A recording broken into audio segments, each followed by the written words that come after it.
હાય, આપણો આજનો ટોપિક છે ધોરણ 6 નો પાઠ 2 મહાસાગરો અને ખંડો. તો આપણે આજે સ્ટડી કરીશું મહાસાગર એટલે શું અને ખંડ એટલે શું. ખંડને આપણે અંગ્રેજીમાં કન્ટિનેન્ટ કહીએ છીએ. તો આપણે એ જોઈશું કે પૃથ્વીના ગ્લોબ ઉપર મહાસાગરો કેટલા છે, પૃથ્વીના ગ્લોબ ઉપર ખંડ કેટલા છે. એના પાછળ ઘણી બધી સ્ટોરીઓ છે, પણ તમારા ધોરણ પ્રમાણે, તમારા ક્લાસ પ્રમાણે તમને હું ડેપ્થમાં વધુ સમજાવી શકતો નથી. પરંતુ તમારી જે બુક છે એની અંદર જે કન્સેપ્ટ છે એને હું સરસ રીતે તમારી સામે સરળ રીતે સરસ રીતે તમારી સામે હું રજૂ કરીશ. તમે બનેલા રહેજો. એકદમ ઇઝી વેમાં હું તમને સમજાવી દઈશ કે મહાસાગરો કેટલા છે, આપણા ખંડો કેટલા છે, સૌથી મોટો ખંડ કયો છે, સૌથી નાનો ખંડ કયો છે, ઓકે, અને સૌથી મોટો મહાસાગર કયો છે, સૌથી નાનો મહાસાગર કયો છે, ચક્રવાત કોને કહે છે, તો સુનામી કોને કહે છે. તો આપણો આજનો વિડીયો બહુ જ ઇન્ટરેસ્ટિંગ બનવાનો છે. બનેલા રહેજો, તમને દરેકે દરેક વસ્તુ ક્રિસ્ટલ ક્લિયર કરાવી દઈશ. વિદ્યાર્થી મિત્રો, તમે અહીં ધ્યાનથી જોતા રહો. તમને જે પ્રશ્ન થાય છે એ ડાઉટ્સ ક્લિયર થઈ જશે. ઓકે, તો આપણો આજનો ટોપિક શરૂ કરીએ છીએ. ચેપ્ટર નંબર 2 મહાસાગરો અને ખંડો. તો આપણા ચેપ્ટરનું આ રીતે પેજ બતાવેલું છે આપણી બુકની અંદર. તો આપણે અહીં મૂકેલું છે. તો આપણો જે ગ્લોબ છે, આ પૃથ્વીનો જે ગ્લોબ છે એ બ્લુ કલરનો છે. કેવો છે? બ્લુ કલરનો. તો એના વિશેની થોડી માહિતી કેળવી લઈએ કે બ્લુ કલર કેમ છે. તો આપણે એટલા માટે બ્લુ કલર છે કે આપણી પૃથ્વી ઉપર સૌથી વધારે પ્રમાણમાં પાણીનું પ્રમાણ વધારે છે. તો જ્યારે આપણે ફોટો કેપ્ચર્ડ કરીએ છીએ તો આપણી એ છે એની ઇમેજ વધારે આવે છે. તો આપણે સ્ટડી કરીશું અંદર કે આ ગ્લોબ છે એની અંદર મહાસાગરો કેટલા છે અને આ ભૂખંડો કેટલા છે. બદામી રંગનો જે ભાગ જોવા મળે છે જમીની સ્તર છે, એને આપણે ભૂખંડો કહીએ છીએ, ભૂમિખંડો કહીએ છીએ.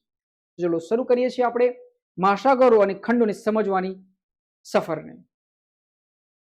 સૌપ્રથમ આપણે ઇઝી વેમાં એ સમજીશું કે પૃથ્વીના ગ્લોબ ઉપર કઈ જગ્યાએ કયા કયા કન્ટિનેન્ટ આવેલા છે અને કન્ટિનેન્ટની આજુબાજુ કયા કયા મહાસાગરો આવેલા છે. ઓકે, તો પહેલા આપણે એ સમજીએ મહાસાગર એટલે શું. તો ડેફિનેશનમાં શું કહી શકીએ મહાસાગર એટલે શું? તો મહાસાગર એટલે શું? તો પૃથ્વીના ગ્લોબ ઉપર ખારા પાણીની એક વિશાળ જળ વિસ્તાર છે જેને આપણે મહાસાગર કહી શકીએ. પૃથ્વીના ગ્લોબ ઉપર ખારા પાણીનો એક વિશાળ જળ વિસ્તાર છે જેને આપણે શું કહી શકીએ છીએ? મહાસાગર કહી શકીએ છીએ. ઓકે, મહાસાગર છે. કન્ટિનેન્ટ એટલે ખંડ, ખંડ એટલે મોટો જમીની વિસ્તાર, દ્વીપ એટલે આઇલેન્ડ, ખંડ એટલે કન્ટિનેન્ટ. યાદ રાખવાનું, કન્ટિનેન્ટ અને ખંડ શબ્દ આવે એટલે સમજવાનું બહુ મોટો જમીની વિસ્તાર, સતત જમીની વિસ્તાર. ઓકે, દ્વીપ હોય નાનો હોય, દ્વીપ કેટલો હોય? નાનો હોય. 1000 kilometre, 500 kilometre, 200 kilometre, 2000 kilometre, 4000 kilometre, આ દ્વીપ હોઈ શકે છે. સમજાય છે કે જે આપણો ભારતનો જે નકશો છે એની નીચે શ્રીલંકા છે, એ શું છે? આઇલેન્ડ છે. આઇલેન્ડ છે, દ્વીપ કહી શકીએ આપણે. ભલે દેશ છે પણ એક છે આપણા બધા દેશ છે. સમજાય છે વસ્તુ? તો આપણે સમજીએ દ્વીપ અને ખંડ વચ્ચેનો તફાવત જોઈએ. એટલે શ્રીલંકા એક દેશ છે અને ભારત બી એક દેશ છે, રાઈટ છે. તો વાત એ નથી થતી અત્યારે. એ અત્યારે વધારે જમીની વિસ્તારની વાત થઈ, કન્ટિનેન્ટની વાત થઈ રહી છે. તો આપણે સમજીએ કન્ટિનેન્ટ અને ખંડ એટલે શું. તો આપણે જ્યારે પૃથ્વીના ગ્લોબ ઉપર જઈએ છીએ ત્યારે આપણને સમજાય છે કે અહીં આપણને કેટલાક નામ બતાવેલા છે. ઓકે, એ નામ હાલ આ સ્વરૂપમાં તમારી સામે છે, પણ એના પાછળ ઘણી હજારો વર્ષો, લાખો કરોડો વર્ષોની એક જર્ની છે. આ બધી પ્લેટો છે, એ પ્લેટો અલગ અલગ થઈ છે અને તમારી સામે જે અત્યારે જે રજૂ થઈ રહ્યા છે જે ખંડો છે એ એમના નામ અનુસાર આપણે લખેલા છે. બાકી આપણી બધી પ્લેટો છે જમીની વિસ્તાર, જે હજારો લાખો વર્ષોની પ્રક્રિયાથી આજે અવસ્થામાં આવીને ઊભી છે, એટલે તરી રહી છે. તો આપણે ગોંડવાના લેન્ડ જેની વાત કરીએ, ઉત્તર તરફ ખસી રહી છે. ઓકે, અને પછી આપણી આજનો જે આ કન્ટિનેન્ટ બન્યો છે એશિયા, આપણે ભારત છે એશિયા કન્ટિનેન્ટમાં આવેલું છે. ભારત એ કયા કન્ટિનેન્ટમાં આવેલું છે, કયા ખંડમાં આવેલું છે? એશિયામાં આવેલું છે. એના વિશે આપણે સમજીશું. ઓકે, તો સમજીએ કે આ એક ગ્લોબ છે, એક પૃથ્વીનો એક ગ્લોબ છે. તો આપણે સમજ્યા હતા આગળના ચેપ્ટરની અંદર કે ઇક્વેટર એટલે શું, વિષુવવૃત્ત એટલે શું. કે માની લો કે આ પૃથ્વીનો જીઓઇડ શેપ છે. ઓકે, તો એની વચ્ચેની જે લાઈન છે, વચ્ચેની જે લાઈન ડ્રો કરેલી છે એ છે વિષુવવૃત્ત છે. શું છે? વિષુવવૃત્ત છે એવું માની લો. આ જે લાઈન છે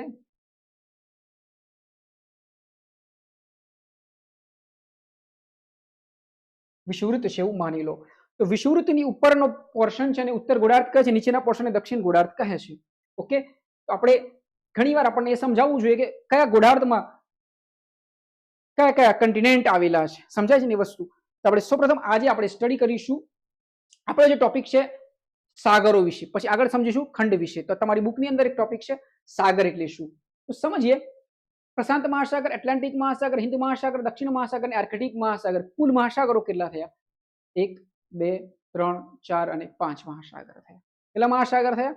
5. આપણે અહીં સમજીએ કઈ કઈ જગ્યાએ મહાસાગર આવે છે. પ્રથમ મહાસાગરને આપણે જોઈએ પ્રશાંત મહાસાગર જોઈએ, પેસિફિક મહાસાગર જોઈએ. તો આપણે અહીં જોવાનું છે આ છે એ નોર્ધન, આ છે એ ઉત્તર ગોળાર્ધ છે. આ વિષુવવૃત્તનો ઉપરનો આપણે એન લખીએ છીએ, એસ લખીએ છીએ. ઓકે, આ નોર્થ અને આ સાઉથ, એટલે આ ઉત્તર ગોળાર્ધ, આ દક્ષિણ ગોળાર્ધ. આના આધારે તમે આ કોષ્ટકને સોલ્વ કરી શકશો, કોષ્ટકને સમજી શકશો. આપણે આગળનું તમે મારું લેક્ચર જોઈ શકો છો, આપણો આગળનો વિડીયો છે તે તમે જોઈ શકો છો. આપણે પ્રશ્ન પૂછેલો છે કે પેસિફિક પ્રશાંત મહાસાગર ઉત્તર ગોળાર્ધ અને દક્ષિણ ગોળાર્ધ. તો કઈ જગ્યાએ આપણે ટીક કરવું, કઈ જગ્યાએ આવેલો છે? આ વિષુવવૃત્તનો ઉપરનો ગોળાર્ધ ઉત્તર, નીચેનો દક્ષિણ. તો આપણો શબ્દ છે પેસિફિક મહાસાગર. તો એ પેસિફિક મહાસાગર, પેસિફિક મહાસાગર. તો આપણો પેસિફિક મહાસાગર ક્યાં આવેલો છે? તો આપણે ટીક કરીશું ઉત્તર ગોળાર્ધમાં આવેલો છે. નંબર 2 એટલાન્ટિક મહાસાગર. ઓકે, એટલાન્ટિક મહાસાગર, તો જે આ એટલાન્ટિક મહાસાગર છે, બરોબર, આમ જોવા જઈએ તો એટલાન્ટિક મહાસાગર એસ આકારનો મહાસાગર કહેવાય. ઓકે, તો એસ આકારનો જે મહાસાગર છે, જે ટાઇટેનિક જહાજ છે આપણું અહીં ડૂબેલું હતું. ટાઇટેનિક જહાજ ક્યાં ડૂબેલું હતું? તો અહીં ડૂબેલું હતું. યાદ રાખવાનું. ઓકે, વ્યસ્ત જળમાર્ગ કહેવાય. એસ આકારનો મહાસાગર એટલે કયો મહાસાગર? એટલાન્ટિક મહાસાગર. ઓકે, આપણે અહીં અમને એ સમજવાનું છે કે ગ્લોબ પર કેવી રીતે સમજી શકો છો. તો આપણે યાદ રાખવાનું, સૌપ્રથમ કયો આવ્યો? પેસિફિક મહાસાગર. પછી કયો છે? એટલાન્ટિક મહાસાગર. હિન્દ મહાસાગર એકમાત્ર એવો મહાસાગર છે કે જે નું નામ કોઈ દેશ પરથી પડેલું છે. કે આપણો અહીં જે મહાસાગર છે આ હિન્દ મહાસાગર, આપણું આ ભારત છે, હિન્દ મહાસાગર. સમજાય છે? હિન્દ મહાસાગર, રાઈટ. દક્ષિણ મહાસાગર અને આર્કટિક. આર્કટિક એટલે ઉત્તર બાજુ જોવાનું, એન્ટાર્કટિક એટલે નીચે દક્ષિણ બાજુ જોવાનું. આ એન્ટાર્કટિક છે અને આ આર્કટિક છે. તો આર્કટિક ક્યાં છે? તો નોર્થમાં છે, ઉપરની બાજુ છે. તો આ આર્કટિક છે. દક્ષિણ મહાસાગર, તો આપણો આ છે દક્ષિણ મહાસાગર. દક્ષિણમાં આવેલો છે એટલે દક્ષિણ મહાસાગર. સમજાય છે વસ્તુ? તો આપણે યાદ રાખવાનું કે હિન્દ મહાસાગર છે તો દક્ષિણમાં ટીક કરો, દક્ષિણ મહાસાગર છે તો દક્ષિણમાં ટીક કરો, આર્કટિક છે તો ઉત્તરમાં ટીક કરો. બસ આ કન્સેપ્ટને આપણે સમજવાનો હતો. ઓકે, અત્યારે આપણને આ બનાવેલું છે, બાકી જો આપણે પૃથ્વી છે એક દડો છે અને ગોળ કલ્પી શકીએ તો તમને આ વસ્તુ વધારે સહજતાથી સમજાઈ જશે. તો આપણા મહાસાગરો કેટલા છે? 5 મહાસાગરો છે. આના પછીની આગળની સ્લાઇડમાં આપણે ખંડો વિશે સમજીશું. બહુ ઇન્ટરેસ્ટિંગ ટોપિક છે, સમજતા રહેજો. હું તમને લાઇનસર સમજાવી દઈશ. તમને પ્રશ્ન પૂછાય કે સૌથી મોટો મહાસાગર કયો? તો પેસિફિક મહાસાગર. સૌથી મોટો મહાસાગર કયો? પેસિફિક મહાસાગર. સૌથી નાનો મહાસાગર કયો? તો આર્કટિક મહાસાગર. આર્કટિક મહાસાગર. સમજાય છે ને એ વસ્તુ? દક્ષિણે આવેલો મહાસાગર કયો? તો હિન્દ મહાસાગર. આ દક્ષિણ મહાસાગર તો એ છે જ. અને આ છે એસ આકારનો મહાસાગર છે, એટલાન્ટિક મહાસાગર. એટલાન્ટિક મહાસાગર. સમજાય છે ને એ વસ્તુ? આપણે હવે જઈએ નેક્સ્ટ સ્લાઇડ તરફ. મહાસાગર અને આપત્તિઓ. તો મહાસાગર એટલે શું? તો પૃથ્વીના ગ્લોબ ઉપર આવેલી વિશાળ ખારી જળ વિસ્તાર છે, એને આપણે મહાસાગર કહી શકીએ છીએ. 5 મહાસાગરો વિશે આપણે સ્ટડી કર્યું. ઓકે, પેસિફિક, એટલાન્ટિક, હિન્દ મહાસાગર, દક્ષિણ મહાસાગર, આર્કટિક મહાસાગર. ઓકે, હવે આપણે સમજીએ મહાસાગર અને આપત્તિઓ. મહાસાગરમાં શું આવી શકે છે? આપત્તિઓ આવી શકે જેનાથી આજુબાજુના વિસ્તારને શું થાય છે? નુકસાન થાય છે. એમાં એક શબ્દ આવે છે ચક્રવાત. ચક્રવાત એટલે શું? તો આપણે સમજીએ ચક્રવાત એટલે શું. કે આપણે માની લો કે આપણે આ જે વિષુવવૃત્ત લાઈન છે, આ વિષુવવૃત્ત લાઈન ની ઉપર છે આ પેસિફિક મહાસાગર છે, આ એટલાન્ટિક મહાસાગર છે, આ હિન્દ મહાસાગર છે. તો આ જે મહાસાગરો છે એની અંદર આપણે શું આવે છે? ચક્રવાત આવે છે. સમજાય છે વસ્તુ? એની અંદર શું આવે છે? ચક્રવાત આવે છે. હવે આપણે ચક્રવાત એટલે શું એ સમજવાનું છે. તો ચક્રવાત એટલે શું? તો આપણે સમજીએ ચક્ર જેવી કોઈ સ્થિતિ હશે તો આ ચક્રવાત છે. આ શું છે? ચક્રવાત છે. તો એની અંદર થાય છે શું? પહેલા તો એ સમજો. ચક્રવાતમાં થાય છે શું? કે જે સમુદ્રનું જે પાણી હોય છે શું થાય છે? ગરમ થાય છે. 26.5 ડિગ્રી સેલ્સિયસ થી વધુ હોય વાત તો ચક્રવાત નું જે સોરી જે સમુદ્રનું પાણી હોય છે ગરમ થાય છે. ગરમ થાય છે એટલે શું થાય છે? આ જે પાણી ગરમ થાય છે એટલે ઉપર હવા, ભેજવાળી હવા ઉપરની તરફ જાય છે, રાઈટ છે. પછી શું થાય છે તો નીચેની તરફ આ સમુદ્રની અંદર એક છે ને હલકું દબાણ ક્ષેત્ર બને છે. શું બને છે? હલકું દબાણ ક્ષેત્ર બને છે. તો વચ્ચેની બાજુ હલકું દબાણ ક્ષેત્ર બને છે એટલે આજુબાજુની જે હવા હોય છે એ વચ્ચે આવે છે અને ગોળ ગોળ વીંટળાય છે અને એનાથી શું ઉત્પન્ન થાય? ચક્રવાત ઉત્પન્ન થાય છે. તો આ એક સામાન્ય ડેફિનેશન છે ચક્રવાતની. તો ચક્રવાતની અંદર યાદ રાખવાનું, ચક્રવાતની અંદર અંદરની બાજુ કેવું પ્રેશર હોય છે? લો પ્રેશર હોય છે. લો પ્રેશર હોય છે, ઓછું પ્રેશર હોય છે. યાદ રાખવાનું, ચક્રવાતની અંદર અંદરની બાજુ કેવું પ્રેશર હોય છે? લો પ્રેશર હોય છે અને બહારની બાજુ કેવું હોય છે? હાઈ પ્રેશર હોય છે. જેટલું પ્રેશર અંદરની બાજુ લો હોય એટલો જ ચક્રવાત વધારે મજબૂત હોય. હવે આગળની નવી એક, તો એ ચક્રવાતના લીધે શું થાય છે? તો આજુબાજુના વિસ્તારોમાં નુકસાન થાય છે. સમુદ્રની આજુબાજુના વિસ્તારોમાં શું થાય છે? નુકસાન થઈ શકે છે. અલગ અલગ દેશોમાં ચક્રવાતને અલગ અલગ નામે ઓળખતા હોઈએ છીએ. આપણે આગળ સ્ટડી કરીશું. નેક્સ્ટ તમારે બુકની અંદર આપેલું છે તુત્સુનામી. તો તુત્સુનામી એટલે શું?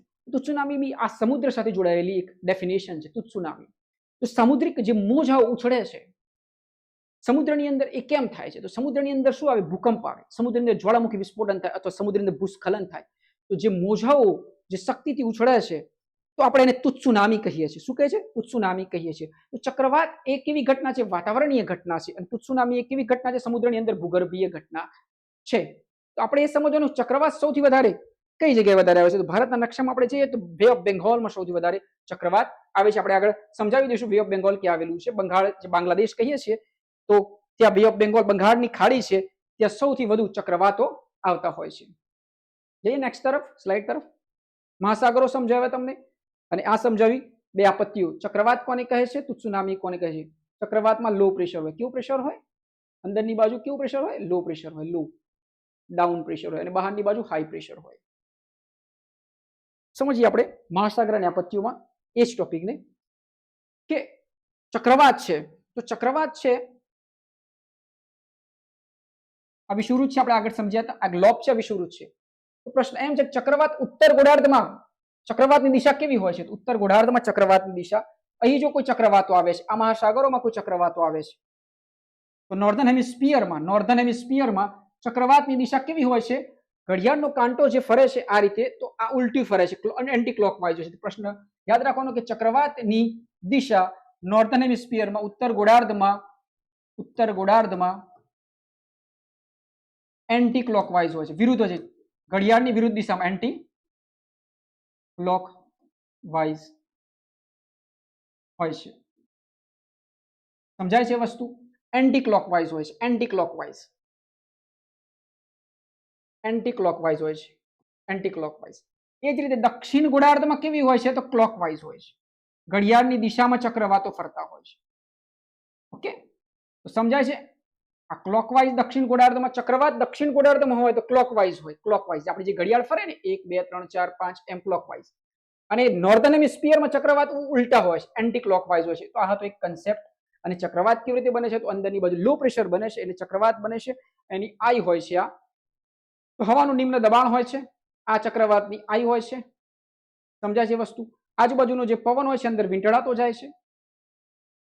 તો એ રીતે ચક્રવાતો બનતા હોય છે. અલગ અલગ દેશોમાં ચક્રવાતોને અલગ અલગ નામે ઓળખવામાં આવે છે. આગળ વધીએ.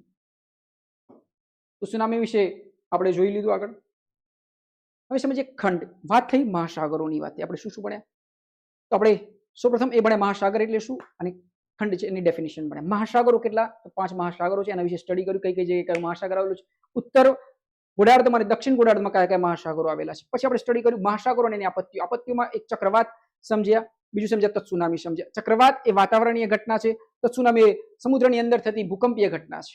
સમજાય છે વસ્તુ? બે કન્સેપ્ટ સમજ્યા. હવે સમજીએ કન્ટિનેન્ટ, ખંડ. તો મેં તમને શું કીધું? કન્ટિનેન્ટ, ખંડ એટલે બહુ મોટી વાત થાય. જમીનનો નાનો ટુકડો નહીં, હજારો કિલોમીટર મોટો ટુકડો, જેને આપણે શું કહે છે? કન્ટિનેન્ટ કહીએ છીએ. મહાદ્વીપ, કન્ટિનેન્ટ, ખંડ. ઓકે, તો આપણા કેટલા ખંડો છે? પહેલા તો સૌપ્રથમ આપણે એ સ્ટડી કરી લઈએ કે આપણા ખંડ કેટલા છે. જૂના નહીં, આપણે હાલ લેટેસ્ટ સ્ટડી કરી લઈએ કે આપણે 7 ખંડો વિશે સમજી લઈએ. હું તમને એ બી સમજાવી દઈશ કયો ખંડ મોટો છે, કયો ખંડ નાનો છે. એકદમ તમને 2 મિનિટની અંદર આવડી જશે કે કયો ખંડ સૌથી મોટો ને કયો ખંડ સૌથી નાનો છે. ઓકે, તો અંત સુધી તમે બનેલા રહેશો. કન્ટિનેન્ટ તો પૃથ્વી પરનો વિશાળ અને સતત જમીનનો ભાગ જે મહાસાગરોથી અલગ પડેલો છે. પૃથ્વી પરનો બહુ મોટો જમીની ભાગ સતત જમીની ભાગ જે મહાસાગરોથી અલગ પડેલો છે. સાગર તો મહાસાગરોથી અલગ પડે, જેને આપણે શું કહે છે, કન્ટિનેન્ટ કહીએ છીએ. બહુ મોટો જમીની વિસ્તાર, 1000 કિલોમીટર, 2000 કિલોમીટર, 1,00,000 કિલોમીટર. સમજાય છે વસ્તુ? બહુ મોટો જમીની વિસ્તાર. તો આપણે સમજીએ ખંડ એટલે શું, એની વ્યાખ્યા સમજ્યા, ડેફિનેશન સમજ્યા. હવે સમજીએ ખંડ કયા કયા છે. ઓકે, તમારી અંદર જે કોષ્ટક આપેલું છે એની અંદર આપણને બતાવેલું છે 4 ખંડો, 5 ખંડો, 6 ખંડો અને 7 ખંડો. આ 7 ખંડો લેટેસ્ટ ખંડો છે, આપણે એના વિશે સ્ટડી કરીશું. અહીં આપણને એક ખંડ બતાવેલો નથી, યુરોપ ખંડ બતાવેલો. ઓકે, તો આપણે સમજતા જઈએ અને સમજતા જઈએ. ઓકે, ખંડ શું છે તો સમજીએ. પહેલા આપણે આ એક ગ્લોબ છે, આપણે આ સમજવાનું કે આ કયું છે, નોર્થ છે, આ શું છે, સાઉથ છે, આ શું છે, ઈસ્ટ છે, અને આ શું છે, વેસ્ટ છે.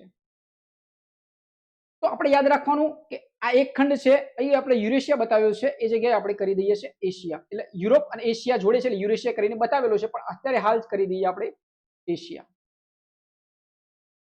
હવે આપણે સમજીએ અને કરી દઈએ આપણે યુરોપ. તો હું તમને ફટાફટ સમજાવી દઉં કેટલા, 7 ખંડ. તો ધ્યાન રાખજો, 7 ખંડ 1 મિનિટની અંદર શીખવાડી દઈશ કે 7 ખંડ. સૌથી મોટો ખંડ કયો, સૌથી નાનો ખંડ કયો. ઓકે, બનેલા રહેજો. ઓકે, તો આ 1 2 3 4 5 6 7. આપણે એ સમજવાનું છે કે કેવી રીતે યાદ રાખવાનું. એકદમ ઈઝી છે, સમજો ફરીથી એકવાર. એશિયા, આફ્રિકા, નોર્થ અમેરિકા, દક્ષિણ અમેરિકા, નીચે એન્ટાર્કટિકા, ઉપર યુરોપ અને ઓસ્ટ્રેલિયા. સમજો ફરીથી વસ્તુ. Asia Asia Asia, 1 number Asia, Africa, Asia Africa, 1 2 2 Africa, 3 4 ઉત્તર અમેરિકા, દક્ષિણ America, 3 4 1 Asia 2 Africa, 1 Asia 2 Africa, 3 ઉત્તર અમેરિકા, 4 દક્ષિણ અમેરિકા, 3 ઉત્તર અમેરિકા, 4 દક્ષિણ અમેરિકા, 5 એન્ટાર્કટિકા, 6 યુરોપ અને 7 ઓસ્ટ્રેલિયા. થઈ ગયા 7 ખંડો. સમજાઈ ગયું? Asia Africa, Asia Africa, Asia Africa, Asia 1 Africa 2, north America, south America 4, નીચે જવાનું 5 એન્ટાર્કટિકા, 6 યુરોપ અને 7 ઓસ્ટ્રેલિયા. તો આપણા 7 ખંડો થઈ ગયા. બરોબર, આપણા 7 ખંડો થઈ ગયા. તમને આ રીતે યાદ રાખવાનું કે આ મેં તમને બતાવ્યા છે ખંડો, સૌથી મોટા ખંડો થી નાના ખંડો તરફના કન્સેપ્ટથી મેં તમને સમજાવેલું છે. તો સૌથી નાનો ખંડ કયો, ઓસ્ટ્રેલિયા. સૌથી મોટો ખંડ કયો, એશિયા.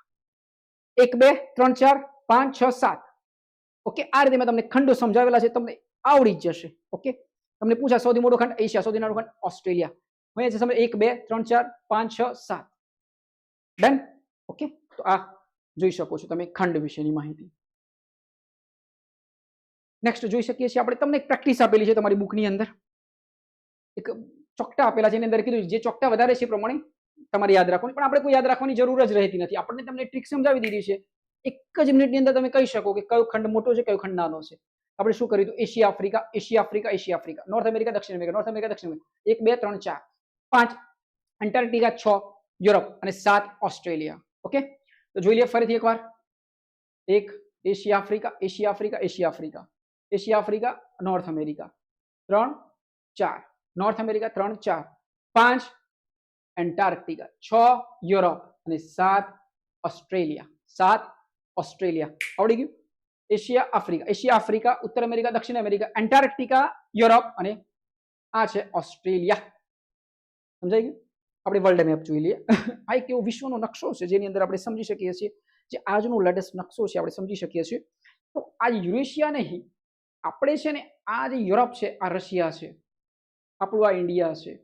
તો આ બધી જે એશિયન કન્ટ્રીઝ છે અને અહીંથી જે આ પોર્શન અલગ થાય છે, જે યુરોપનો પોર્શન છે, તો આ યુરોપ છે, જ્યાંથી વાસ્કો દી ગામા ને બધા આવ્યા. આપણે ભણીએ છીએ ને ઇન્ડિયન હિસ્ટ્રીની અંદર ભણીએ છીએ 1498 ની અંદર વાસ્કો દી ગામા ભારત તરફ જળમાર્ગ શોધે છે. એમાં પહેલો જ પાર્ટ છે, એની અંદરનો એક ટોપિક છે યુરોપે 57 ભારતમાં આગમન. તો યુરોપ ક્યાં છે ભાઈ? યુરોપ ક્યાં છે? તમારું યુરોપ. તમારું યુરોપ છે ને અહીં આવેલું છે યુરોપ. તો આજનું જે ઇન્ડિયા છે, આ યુરોપ છે, અહીંથી આવ્યા હતા બધા લોકો. તો પહેલા છે ને આ ઇન્ડિયાનો જે વેપાર માલ હતો એ અહીંથી અહીં સુધી અહીં જતો હતો, અહીંથી અહીં જતો હતો, અહીંથી અહીં જતો, અહીંથી અહીં જતો હતો. બરોબર? તો અહીંથી જે વસ્તુ મળતી હતી અહીં પહોંચતા પહોંચતા ઘણા બધા ઊંચા ભાવે વેચાતી. એ સમયે બહુ માંગ હતી. એ માંગના સંતોષવા માટે જે આવ્યા, તો જે વાસ્કો દી ગામાને આવ્યા એ આ માર્ગે થઈને આવ્યા હતા. વાસ્કો દી ગામાને આ માર્ગે થઈને આવ્યા. સમજાય છે વસ્તુ? બધું સમજીશું, ઇન્ડિયન હિસ્ટ્રીની અંદર બી સમજીશું અને એક અલગ અલગ ટોપિકોની અંદર આપણે સમજીશું. તો આ હતું યુરોપ. યુરોપ તો આ રશિયા છે, સૌથી મોટો જમીની વિસ્તાર ધરાવે છે. તો આ એશિયા ખંડ છે, આફ્રિકા ખંડ છે. તો આ એશિયા 1, આફ્રિકા 2, આ 3 નોર્થ અમેરિકા, આ 4 સાઉથ અમેરિકા. એનું બ્રાઝિલ સૌથી મોટું, આ કેનેડા, યુનાઇટેડ અને મેક્સિકો નોર્થ અમેરિકાના સૌથી મોટા દેશોની અંદર નોર્થ કેનેડા, યુનાઇટેડ સ્ટેટ એટલે યુએસએ અને મેક્સિકો. સમજાય છે વસ્તુ? તો 1 2 3 4 આ છે 5 અને આ છે યુરોપ 6 અને 7 છે ઓસ્ટ્રેલિયા. સમજાઈ ગયું? તો આપણે આ હતા 7 ખંડો. સમજાય છે વસ્તુ? સૌથી મોટાથી નાના ક્રમ સુધી આપણે તમને સમજાવી દીધા એકદમ ઈઝી રીતે. હવે નેક્સ્ટ જઈએ સ્લાઇડ તરફ. આપણે થોડું રિવાઇઝ કરી લઈએ. તો આ એક ગ્લોબ છે અને આપણે સમજી લઈએ કયા કયા ખંડ છે. તો ફરીથી આપણે જોઈ લઈએ ખંડ વિશેની તમારી પ્રેક્ટિસ છે, એમાં ખંડ જોઈ લઈએ. તો 7 ખંડો વિશે તો આપણે અહીં જોઈએ. પ્રથમ ખંડ છે આપણો એશિયા. એશિયા. બીજો ખંડ છે આ સૌથી મોટો આફ્રિકા. આફ્રિકા. ઉત્તર અમેરિકા, આ દક્ષિણ અમેરિકા,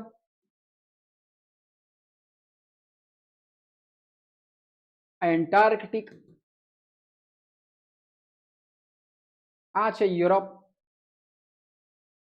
1 2 3 4 5 આમ જવાનું, બરોબર? ઉપરની બાજુ 6 અને આમ આવવાનું 7 ઓસ્ટ્રેલિયા. આ છે 7મો ખંડ. આપણે ખંડ વિશે સમજી ગયા. આ હતા આપણા ખંડો, 7 ખંડો. મહાસાગરો જોઈ લઈએ. તો હિન્દ મહાસાગર, તો હિન્દુસ્તાન, તો આ હિન્દ મહાસાગર છે. હિન્દ મહાસાગર. આ વચ્ચે કર્કવૃત લાઈન છે, છોડો એ વસ્તુને. આપણે આ સમજીએ તો પ્રશાંત મહાસાગર, આ બંને બાજુ પ્રશાંત મહાસાગર. આપણે ગ્લોબ તો આમ છે ને, તો આ પ્રશાંત મહાસાગર છે. કયો મહાસાગર છે? પ્રશાંત મહાસાગર. આ તો આપણે આમ છે, બાકી ગ્લોબ તો આમ હોય તો આ સાઈડે પ્રશાંત મહાસાગર છે ને આ બી પ્રશાંત મહાસાગર છે નકશાની અંદર. મહાસાગર સમજાય છે વસ્તુ? આ છે હિન્દ મહાસાગર, આ છે એટલાન્ટિક મહાસાગર. એટલાન્ટિક મહાસાગર. અહીં છે દક્ષિણમાં દક્ષિણ મહાસાગર, દક્ષિણ મહાસાગર. ઓકે, તો આપણે આટલું સ્ટડી કરવાનું છે.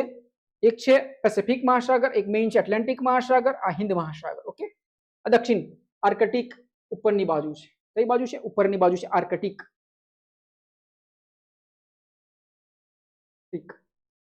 ઓકે, તો એસ આકારનો મહાસાગર કે ને એટલાન્ટિક મહાસાગર. સૌથી વ્યસ્ત જળમાર્ગ કે એટલાન્ટિક મહાસાગર. આપણું જે ટાઇટેનિક જહાજ છે આપણે અહીં ડૂબેલું હતું, ટાઇટેનિક જહાજ એટલાન્ટિક મહાસાગરમાં ડૂબેલું. દુનિયાનો સૌથી વ્યસ્ત જળમાર્ગ છે. તો આ હતા આપણા ખંડો વિશેની વાત. મહાસાગર ને દ્વીપ. તો દ્વીપ છે ને, તો આપણે ભારતના નકશામાં જોઈએ તો એક સાઈડ આપણા અંદમાન નિકોબાર દ્વીપ સમૂહ છે, એક સાઈડ લક્ષદ્વીપ દ્વીપ સમૂહ છે. ઓકે, તો આપણે હવે અહીં જોઈ શકીએ છીએ કે આપણો આ ઇન્ડિયા છે. આપણું આ ઇન્ડિયા છે. એની અંદર આ સાઈડ છે, આ સાઈડ એક દ્વીપ આવેલા છે, આંદામાન એન્ડ નિકોબાર દ્વીપ સમૂહ. આંદામાન નિકોબાર દ્વીપ સમૂહ. અને આ સાઈડ છે લક્ષદ્વીપ દ્વીપ સમૂહ. દ્વીપ સમૂહ આવેલા છે. આપણે એના વિશે બી થોડું સ્ટડી કરવાનું રહેશે. પણ અહીં તો આપણે તમને સમજાવ્યું છે કે દ્વીપ એટલે શું. તો દ્વીપ એટલે મેં શું? નાનો ટુકડો. નાનો ટુકડો. આઇલેન્ડ છે. કન્ટિનેન્ટ એટલે બહુ મોટો ટુકડો. સમજાય? જમીનનો સતત જમીની વિસ્તાર, સૌથી મોટો જમીની વિસ્તાર એને કન્ટિનેન્ટ કહેવાય, ખંડ કહેવાય. દ્વીપ નાનો હોય, આઇલેન્ડ હોય, આજુબાજુ થોડું પાણી હોય, આજુબાજુ પાણી હોય ને વચ્ચે નાનો એક ટુકડો હોય જમીની વિસ્તાર. એટલે કે આપણો 1000 500 2000 જ્યાં તમે ગાડી ચલાય કરો 2000 3000 4000 પછી એનો એન્ડ આવી જાય. તો એક દ્વીપ છે, મોટો મહાદ્વીપ છે એનો. એ બહુ મોટો હોય, બરોબર? ઘણા બધા કિલોમીટરોમાં ફેલાયેલો એને કન્ટિનેન્ટ કહેવાય, ખંડ કહેવાય. તો આપણે 7 ખંડો વિશે સ્ટડી કરી. નાના નાના દ્વીપો સમજીએ આપણે, અને લાઈનસર આપણે ગોઠવીને જોઈ લીધા. મહાસાગરો સમજીએ. આ જે ભારત છે, આ શું છે? ભારત છે. તો ભારતની આ નોર્થ, આ સાઉથ, આ પૂર્વ ઈસ્ટ બાજુ બે ઓફ બેંગોલ આવેલું છે. શું આવેલું છે? બાંગ્લાદેશ, બે ઓફ બેંગોલ. આ છે બંગાળની ખાડી છે. સૌથી વધારે ચક્રવાતો અહીં આવે છે. અને આપણો જે સમૂહ છે એ છે આંદામાન એન્ડ નિકોબાર દ્વીપ સમૂહ છે. આંદામાન એન્ડ નિકોબાર દ્વીપ સમૂહ. ઘણા બધા આઇલેન્ડ આવેલા છે. ઘણા બધા આઇલેન્ડ આવેલા છે. 500 થી ઉપર આઇલેન્ડ આવેલા છે. ઓકે, તો આઇલેન્ડ વિશે પછી ક્યારેક સમજીશું. આંદામાન એન્ડ નિકોબાર દ્વીપ સમૂહ વિશે સમજીશું. અને આ છે લક્ષદ્વીપ દ્વીપ સમૂહ. લક્ષદ્વીપ દ્વીપ સમૂહ યાદ રાખો. આંદામાન નિકોબાર દ્વીપ સમૂહ આ ભારતમાં અહીં આવેલા છે, બે ઓફ બેંગોલની નીચે આવેલા છે. અને લક્ષદ્વીપ સમૂહ અહીં આવેલા છે, અરબ સાગરની બાજુ આવેલા છે. તમને પ્રશ્ન પૂછાય કે ભારતના નકશાની પશ્ચિમ બાજુ, આ પશ્ચિમ બાજુ છે, ગુજરાત કઈ બાજુ આવેલું? પશ્ચિમ બાજુ આવેલું છે. અરબ સાગર કઈ બાજુ આવેલો છે? તો પશ્ચિમ બાજુ આવેલો છે. અરબ સાગર કઈ બાજુ છે? અરબ સાગર કઈ બાજુ આવેલો છે આપણો? પશ્ચિમ બાજુ આવેલો છે. સમજાય છે? અને બંગાળની ખાડી, બે ઓફ બેંગોલ આ સાઈડ આવેલું છે. કઈ બાજુ આવેલું છે? આ સાઈડ આવેલું છે. તો આપણો આજનો ટોપિક હતો મહાસાગરો અને ખંડ વિશેનો. આશા રાખીએ છીએ અહીંથી અમે તમને જે સ્ટડી કરાવ્યું છે તમારી સુધી પહોંચ્યું હશે. તમે વારે ઘડી એને પ્રેક્ટિસ કરજો, સમજજો, તો વિદ્યાર્થી મિત્રો તમને આ જ્યોગ્રાફી આવડી જશે. તમે ધ્યાનથી સમજજો કેટલીક બાબતોને, તો તમને જલ્દી ઝડપથી આવડી જશે. અને વારે ઘડી એને પ્રેક્ટિસ કરજો. આ સબ્જેક્ટ એવા છે જેને વારે ઘડી પ્રેક્ટિસ કરવા પડે. ઓકે, તો તમે અમને કિંમતી સમય આપ્યો તેના બદલ ધન્યવાદ. તમે અમારી ચેનલ સમજાવટને લાઈક કરજો, સબસ્ક્રાઇબ કરજો. આવા જ ઇન્ટરેસ્ટિંગ વિડીયો સાથે આપણે ફરી મળીશું આગળના વિડીયો સાથે. ત્યાં સુધી તમે તમારા ઉપર કામ કરતા રહો અને પોતાની જાતને ચાહતા રહો.